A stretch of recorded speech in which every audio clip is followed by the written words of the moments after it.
يا اخوي دقيقة دقيقة يا نوري. شنو يا دولة يا نور يا نور بشنو؟ جاي تلاقي شنو يا دولة يا شنو ده؟ ده شنو الكلام اللي قلته لأمي ده؟ أنت عايز تقتل أمي دي؟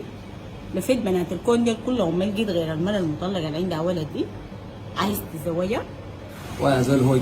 يا اخي انا الزوله دي بتبعرس الزوله دي بتبعرس ما تقول لهم يا عامله بيت تسوي لي حركات ساعه انا بعرفها من بدري حركات انا بعرفها عادي يا زول هوي دي حركات ساعه يقول انا الزوله دي بعرفها هو الزواج ده شنو اجباري ولا اختياري انا اسوي شنو ده يا زول هوي ما عندي لك مية انا اقول انا والله بالطريقه ده ازوج رجال عديد زاد اسكي يا نور يا اخوي صحباتي دي معلوم أهلي دي مع حالاتها ونور دي مع حالاتها وأماني دي جارية وراك عديد كده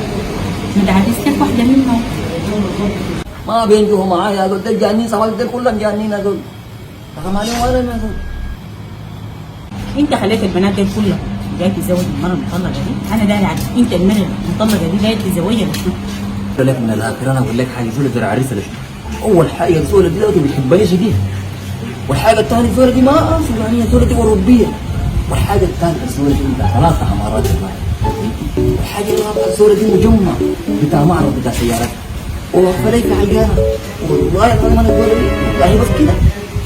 الحاجات دي وعندها الحاجات دي كلها هاي صدق ذاتي قلبي ارتاح